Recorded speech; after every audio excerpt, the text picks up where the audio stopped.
Vous pouvez suivre ou bien votre téléphone et puis il va prier pour le message. Donc lisons dans 1 Thessaloniciens chapitre 4 verset 13 jusqu'au chapitre 5 verset 2. Nous ne voulons pas, frères et sœurs, que vous soyez dans l'ignorance au sujet de ceux qui sont morts, afin que vous ne soyez pas dans la tristesse comme les autres qui n'ont pas d'espérance. En effet, si nous croyons que Jésus est mort et qu'il est ressuscité, nous croyons aussi que Dieu ramènera par Jésus et avec lui ceux qui sont morts. Voici ce que nous vous déclarons d'après la parole du Seigneur. Nous, les vivants, restés pour le retour du Seigneur, nous ne devancerons pas ceux qui sont morts. En effet, le Seigneur lui-même, à un signal donné, à la voix d'un archange et au son de la trompette de Dieu, descendra du ciel et ceux qui sont morts en Christ ressusciteront d'abord. Ensuite, nous qui serons encore en vie, nous serons tous ensemble enlevés avec eux sur des nuées à la rencontre du Seigneur dans les airs. Et ainsi, nous serons toujours avec le Seigneur. Encouragez-vous donc les uns les autres par ces paroles. En ce qui concerne les temps et le moment, vous n'avez pas besoin, frères et sœurs, qu'on vous en écrive à ce sujet. En effet, vous savez bien vous-même que le jour du Seigneur viendra comme un voleur dans la nuit. Amen.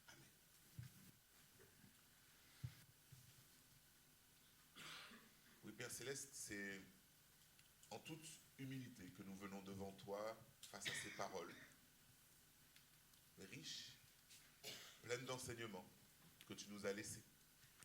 Et nous voulons, au travers du travail de préparation, au travers de l'inspiration que tu lui as donnée à Joël, entendre ce que tu as à nous dire ce matin sur ce passage. Qui nous parle de l'avenir, qui nous parle de choses mystérieuses, mais que toi, tu as souhaité nous partager ce matin. Et notre prière ce matin, c'est que tu utilises richement, fortement Joël pour nous montrer le chemin que tu as tracé devant nous, l'enseignement que tu as à nous donner, et surtout que nous puissions le recevoir pour que nos vies soient changées. Nous voulons entendre ce que tu as à nous dire, non pas pour rester sur le même chemin, mais pour faire un pas de plus sur le chemin que toi tu traces, Seigneur. Un pas de plus vers toi, un pas de plus dans ton plan, un pas de plus dans ta volonté. Et ma prière ce matin, c'est vraiment que tu puisses travailler nos cœurs, que tu puisses préparer nos cœurs et que tu puisses accompagner Joël dans chacune de ses paroles ce matin. Pour qu'à la fin nous puissions dire quel Dieu merveilleux nous avons. Amen. Oui Seigneur, sois glorifié ce matin au travers de ce message. Au nom de Jésus-Christ. Amen. Amen. Merci Hervé.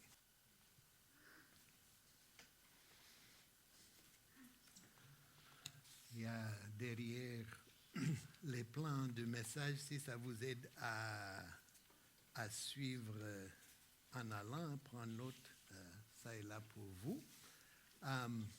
Voilà le texte qui est devant nous ce matin de 1 Thessaloniciens. Il y a le grand évangéliste D.L. Moody qui a dit ceci. Il était un formateur des jeunes pasteurs et il leur a dit que quand vous prêchez, il faut avoir dans une main la Bible et dans d'autres mains le journal. Bon, je ne crois pas que son intention était que ces jeunes prédicateurs prêchent sur l'actualité.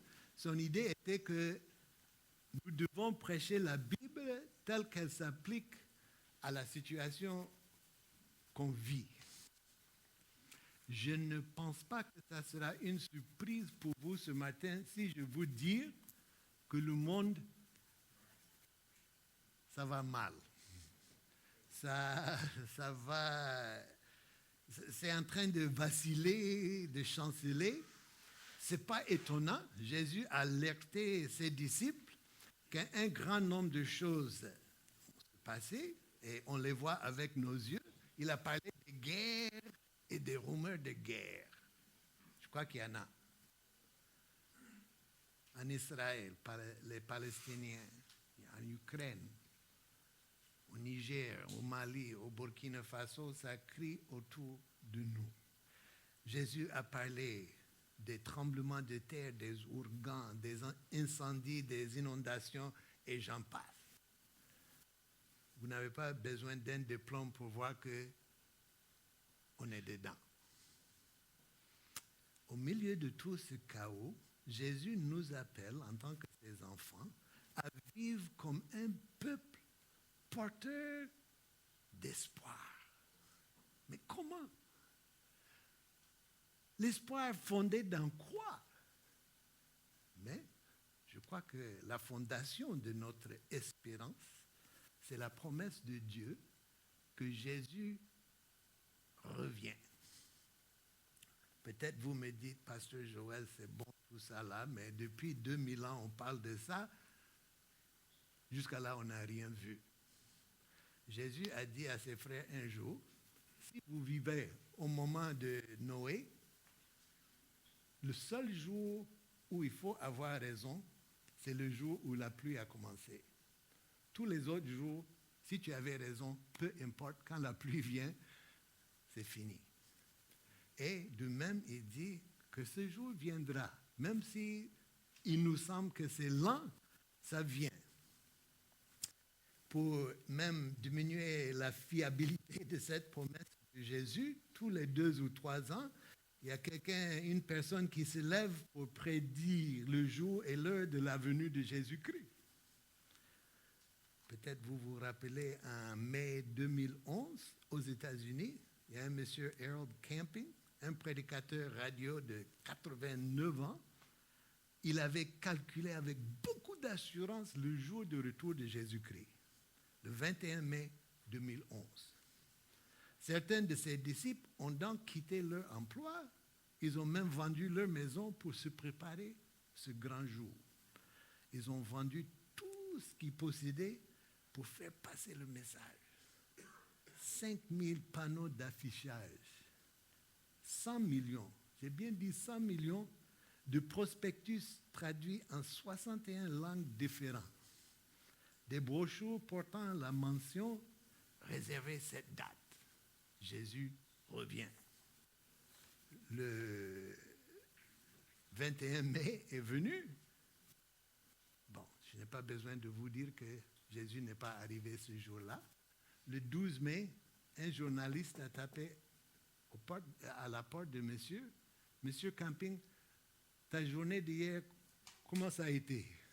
Il dit, ah, il faut laisser ça, il faut laisser. Bon, il n'était pas le premier, il ne sera pas le dernier à vouloir nous dire quel jour. Malheureusement, ce qui se perd dans cette conversation, c'est la première partie du message. C'est simple. Jésus revient. Et c'est sûr. Donc, avant de regarder ces quelques versets, permettez-moi de vous donner un petit aperçu du contexte de ces paroles qu'on trouve en 1 Thessaloniciens 4 et 5. La nuit, avant la mort de Jésus-Christ, il était avec ses frères, il parlait de ceux qui étaient devant lui, et il leur a dit, bon, il a expliqué qu'il allait mourir, et puis qu'il allait retourner auprès de son Père. La question que Thomas a posée, c'est bien pratique. Il dit, mais si tu nous quittes maintenant, c'est Dieu ou bien... Si c'est Dieu, il faut me dire. OK. Donc, Thomas a posé la question, mais Jésus, si tu nous quittes maintenant, comment pourrons-nous te retrouver? C'est une bonne question. Et Jésus leur a dit simplement, c'est moi qui ai le chemin, suis-moi. Et puis il leur a dit ceci, c'est le chapitre 4, le verset 3 de Jean, pardon. Il dit ceci, Que votre cœur ne se trouble pas. Croyez en Dieu. Croyez aussi en moi. Il y a beaucoup de demeures dans la maison de mon Père. Si ce n'était pas le cas, je vous l'aurais dit. Je vais vous préparer une place. Et puisque je vais vous préparer une place, je reviendrai et je vous prendrai avec moi afin que là où je suis, vous y soyez aussi. C'était la promesse faite par Jésus à ses frères. 40 jours plus tard, il est mort, il est ressuscité, il passait ses jours avec ses disciples. Et un jour, marchant ensemble, le texte nous dit, il indique que Jésus est monté au ciel sur leurs yeux. Les disciples sont restés bouche bée tellement ils étaient surpris. Et un ange est venu leur dit, mais pourquoi vous regardez les nuages? La même chose que vous venez de voir, ça va se répéter à l'envers. Jésus reviendrait, allez-y. Donc, c'est un peu le contexte de ces mots en Thessaloniciens. Et ces apôtres, ces disciples qui ont reçu cette parole, eux, ils vivaient comme si ça pouvait être n'importe quel jour. Ils se réveillaient même le matin. Apparemment, ce n'est pas cette nuit-là, peut-être c'est demain. Et ils ont vécu comme si cela pourrait se passer n'importe quel jour. Mais lorsque Paul écrit cette lettre aux Thessaloniciens, 50 ans sont passés. Jésus n'est pas venu. Jacques, Étienne, de leurs frères, étaient morts en martyr. Les chrétiens étaient soumis à une forte persécution et ils se demandaient s'ils n'avaient pas mal compris le message. Parce qu'eux, ils pensaient que Jésus venait, on ne le voyait pas. Paul leur dit, je ne veux pas que vous soyez dans l'ignorance au sujet de ceux qui sont morts ou ce qui est à venir. C'est à ça qu'il s'adresse. Et dans ces paroles de Paul, l'une des idées importantes est le retour de Jésus-Christ. Et c'est une notion qui remonte jusqu'à l'Ancien Testament. En effet, les prophètes parlaient souvent du jour de l'Éternel. Ils regardaient le calendrier et loin, ils voyaient ce qu'ils appelaient le jour du Seigneur, à quoi il allait ressembler. Ils ne savaient pas vraiment, mais ils le voyaient venir. Puis maintenant, Jésus est venu. Lui aussi, à son tour, il parlait souvent du jour de l'Éternel. Il a expliqué ce que ce jour allait être. C'est marqué par le retour de Jésus lui-même. Donc, voilà le texte qui est devant nous. Je voudrais regarder, méditer un petit peu ce matin où Paul y explique ce qui va se passer lorsque Jésus reviendra. Et il termine par ces mots, chapitre 5, il dit ceci. En ce qui concerne les moments, vous n'avez pas besoin, frères et sœurs, qu'on vous écrive à ce sujet. En effet, vous savez bien vous-même que le jour du Seigneur viendra comme un voleur dans la nuit. Ça veut dire que nous, on ne sait pas.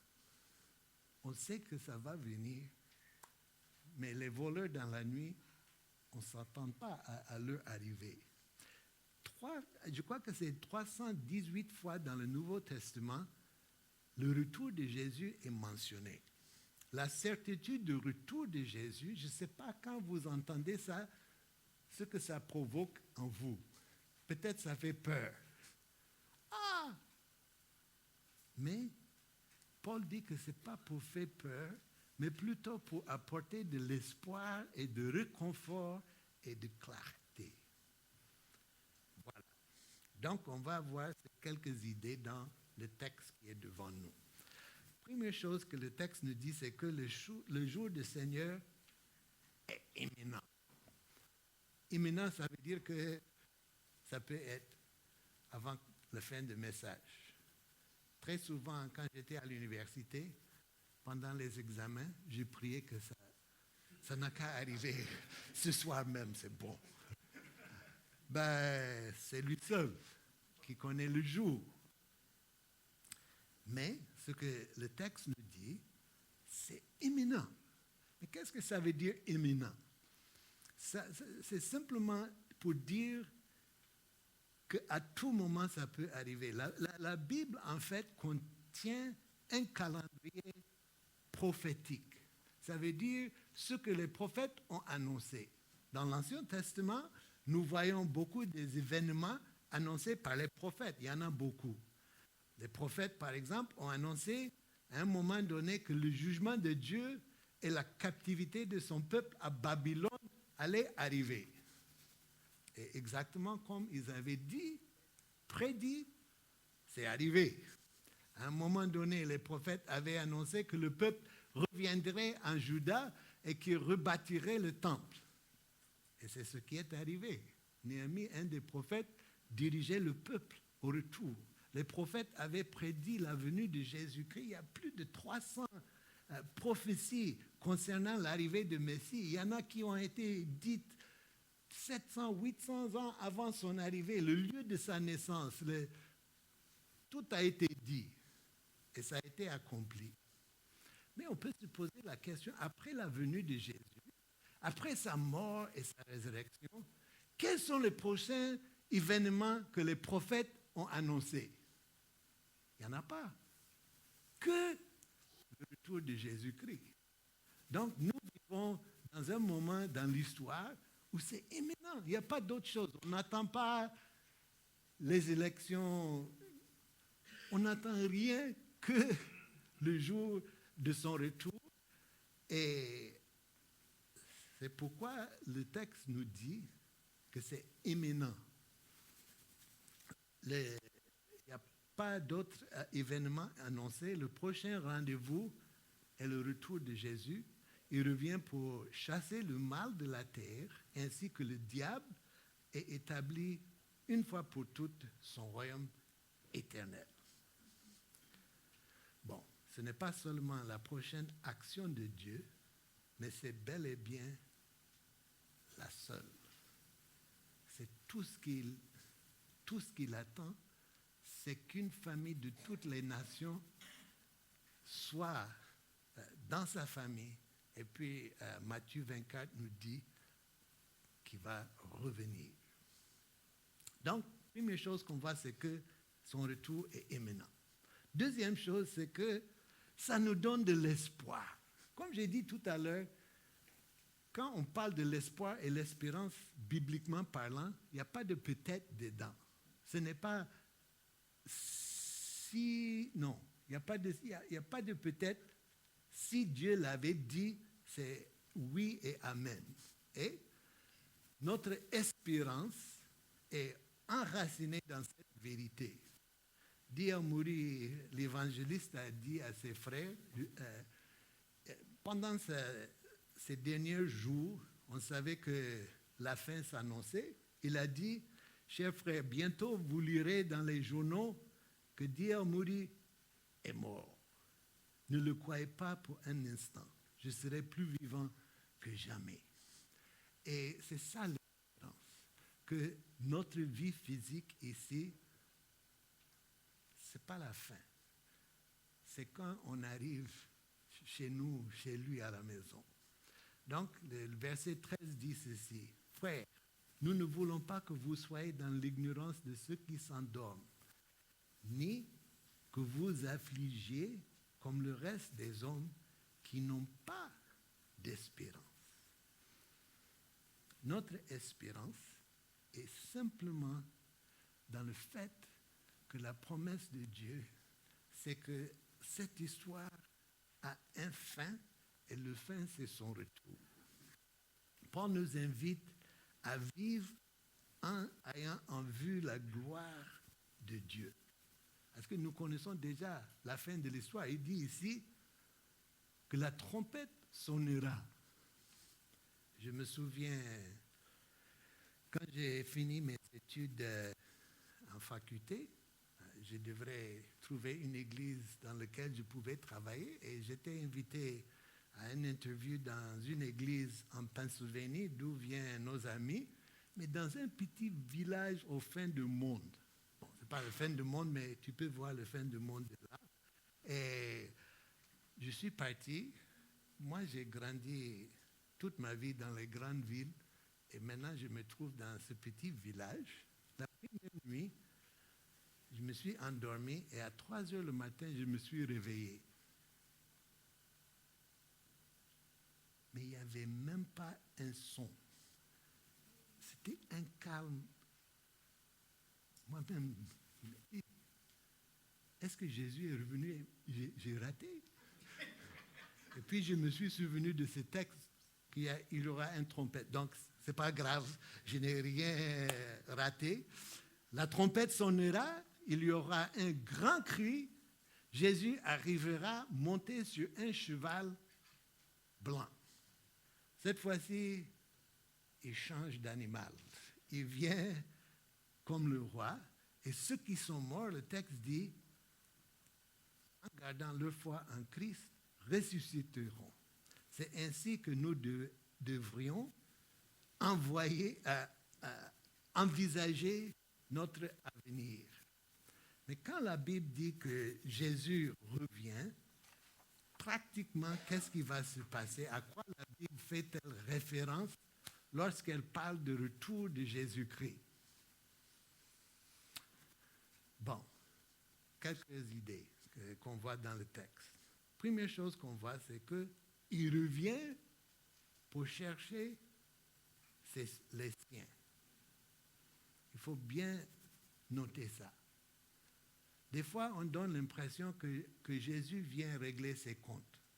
Il n'a pas de comptes à régler. Tout ça, c'est déjà fait à Golgotha. Il vient simplement chercher les siens. Quel encouragement! Il dit que si nous sommes à ce moment-là déjà morts, il viendra nous chercher pour nous ramener à la maison. Si nous sommes encore en vie, nous qui sommes en Christ, le rencontrerons dans les airs au moment où il reviendra. Mais quelle espérance! Si vous avez perdu un être cher qui était en Christ, vous comprenez ce que je veux dire.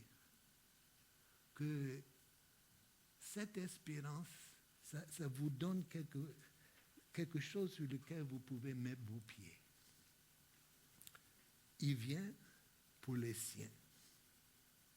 Deuxièmement, il dit qu'il y aura une mise en place d'un nouveau ciel et une nouvelle terre.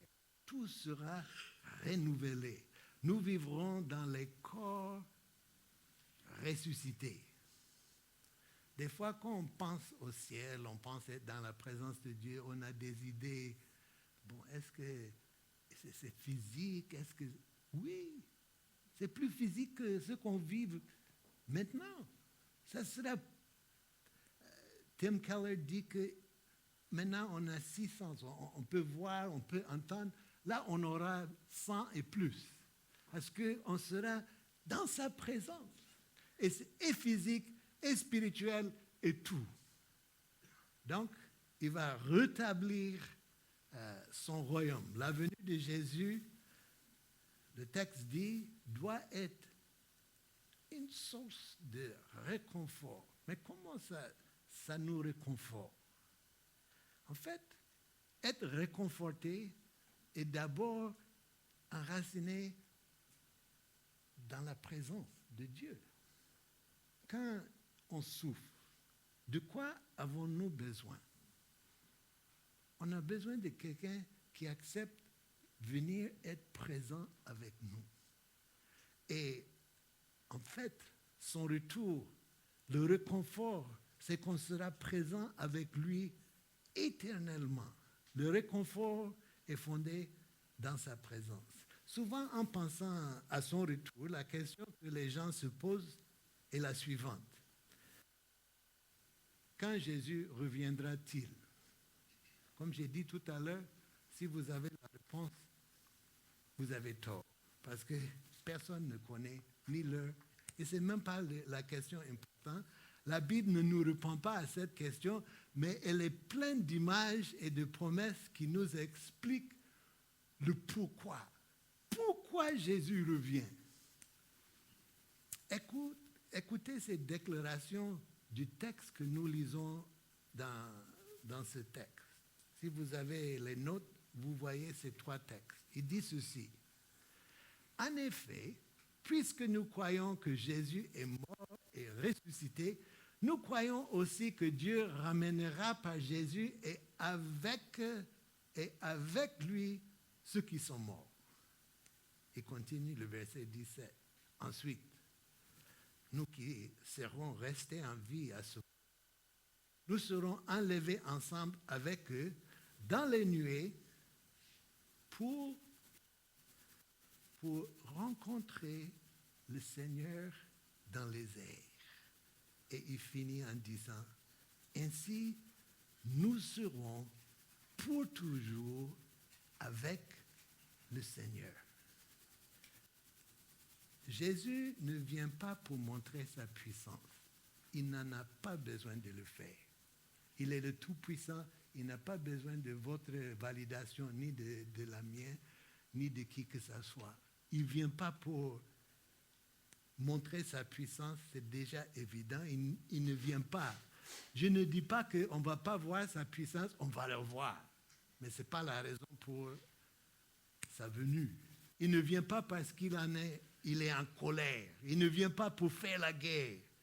Il vient chercher les siens, pour lesquels il est mort et pour qui il avait pardonné.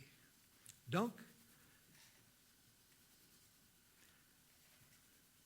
c'est ce que Paul dit, mais c'est ce qu'on voit aussi dans les histoires que Jésus a racontées à ses frères. En Matthieu 25, il y a une histoire, une image qui parle du retour de Jésus-Christ.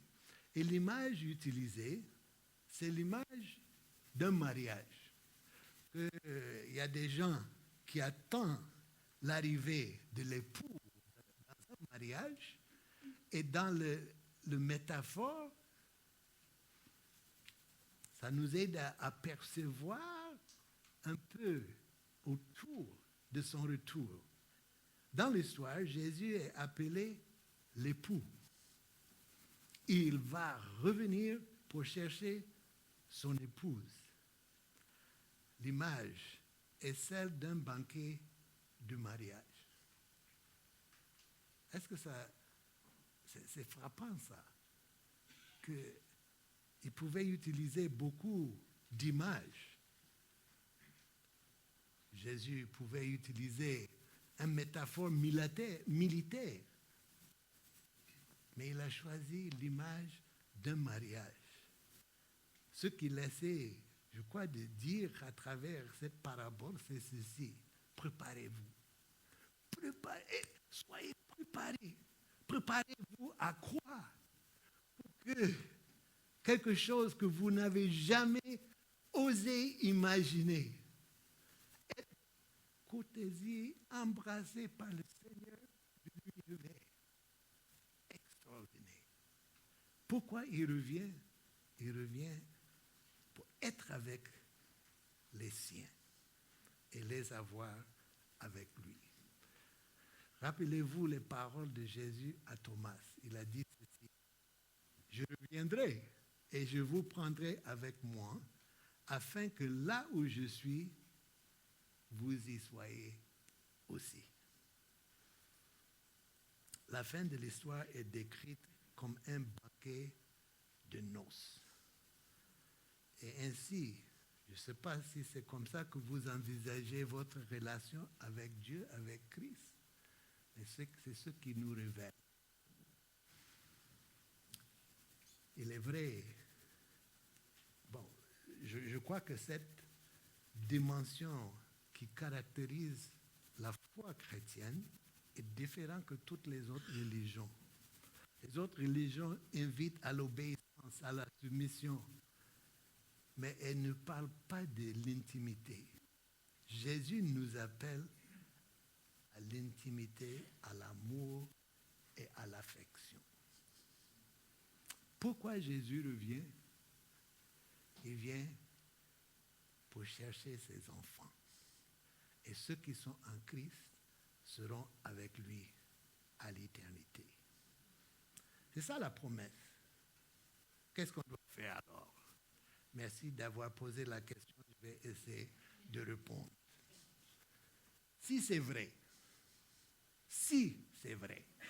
et je crois que c'est vrai, quelle différence?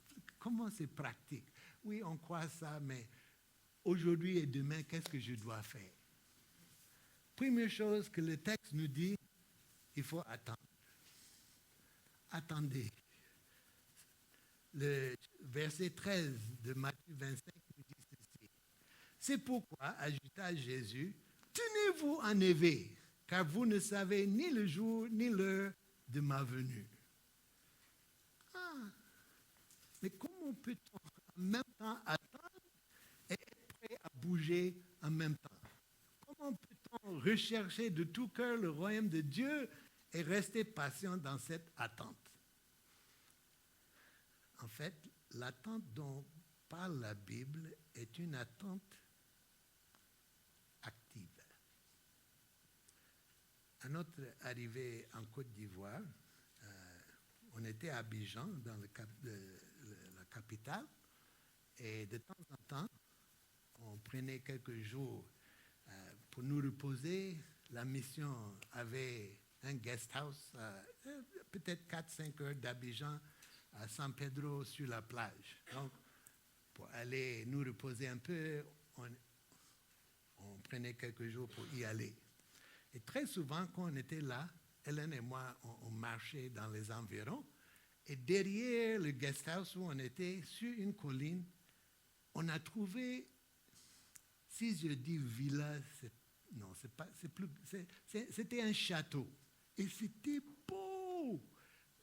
Le gazon était toujours bien mis. Il y avait des fleurs, des plantes. Il y avait des gens qui travaillaient. Un jour, on s'est arrêté. Le gardien était devant le portail.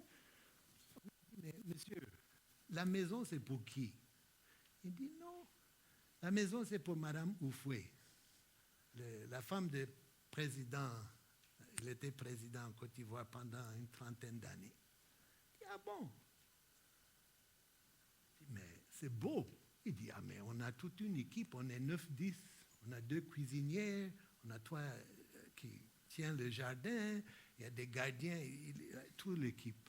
Il dit, tous les jours, on achète à manger, on fait... Voilà. Ah, donc elle vient souvent. Ah non, c'est rare même. Il dit, ah bon? Mais la dernière fois, elle était là, il y a combien de temps? Il dit, non, bon, ben, peut-être 6-7 ans. Ah bon? Il dit, mais on ne sait jamais si elle va venir. C'est ça, attendre. On ne sait pas. Mais il faut qu'on vive comme si c'était demain.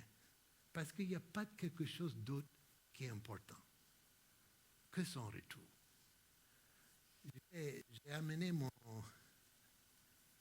sac Lori. Et j'ai vu ça il y a quelques années de cela, que je crois illustre bien. C'est une corde. Je vais demander Jean-Philippe de prendre ça. Et il faut aller au fond, tourner à gauche, sortir par la porte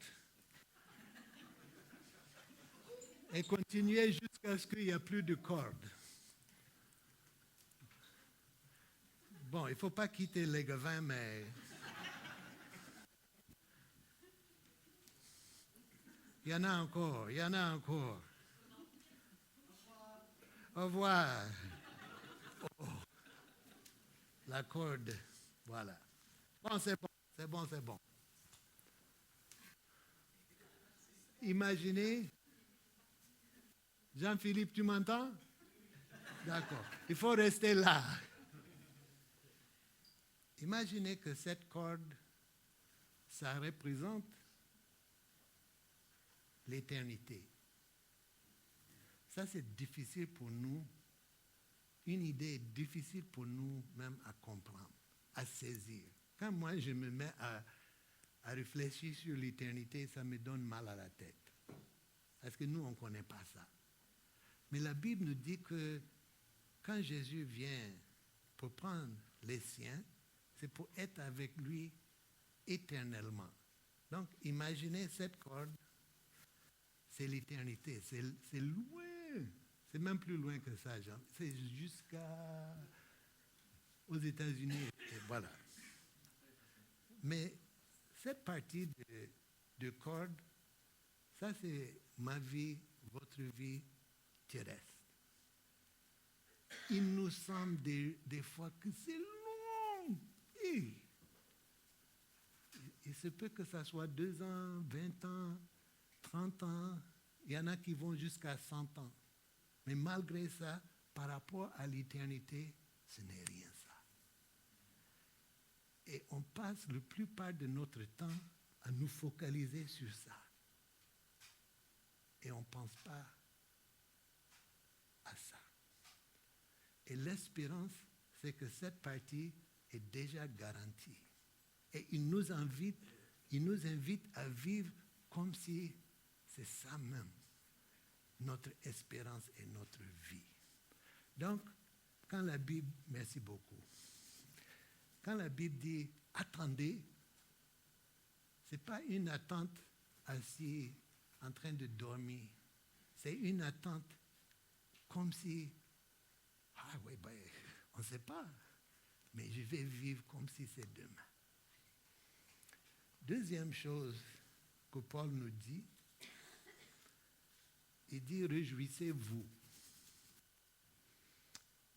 Luc 21, 28 nous dit ceci. Quand ces événements commenceront à se produire, redressez-vous et relevez la tête, parce que votre délivrance est proche. Ce n'est pas notre nature, ça. Quand on souffre, quand ça chauffe, quand ça ne va pas, première question, mais où est Dieu? Mais c'est lui-même qui a dit que ça allait arriver. Et quand ça arrive, il dit, il ne faut pas vous décourager. Il faut dire, Alléluia, ça approche. Bon, ce n'est pas notre première réaction, mais il dit, réjouissez-vous parce que votre délivrance est proche. Dernière chose, il dit, persévérez. Persévérez. Les journées qui précèdent le grand jour seront sombres. Mais ça vient, ça arrive, il faut vous persévérer dans ça. Chers frères et sœurs, je crois que ceux qui nous entourent, ils ont besoin de l'espoir, ils ont besoin de l'espérance. Et nous l'avons. Nous l'avons. Ma femme aime bien regarder les journaux, elle aime ça. Donc, je peux vous dire que de nos jours, les nouvelles ne sont pas très bonnes. Des fois, quand je regarde avec elle, c'est décourageant. Vraiment, comment nous, les êtres humains, peut être si, et je parle de tous, les Américains ou tout le monde. Comment on peut faire? Mais il dit persévérer. Ce n'est pas ça l'histoire, c'est pas ça. Jésus est assis sur son trône, il ne sait même pas se lever. Ça va chez lui, il est en paix. Nous aussi, on peut être en paix jusqu'à ce qu'il revienne. Amen. Que le Seigneur nous aide. Je vais prier, je vais laisser la corde ici, même pour la Sainte-Seine, il faut faire attention. Jean-Philippe va prendre ça après. Prendre l'éternité entre ses mains. Prions. Seigneur, nous voulons te rendre grâce. Merci que nous ne vivons pas dans l'ignorance. Tu nous as dit, tu nous as annoncé. Tes prophètes nous ont dit ce qui va arriver. Merci. Donne-nous le courage à vivre comme si c'est vrai. comme si tout ce qui nous trouble, tous nos ennuis, que toi tu es plus grand que tout cela, et que le jour viendra, des fois pour nous il semble que c'est loin, ça prend trop de temps. Donne-nous le courage à être persévérant pour ta gloire. Au nom de Jésus. Amen. Je vais inviter les musiciens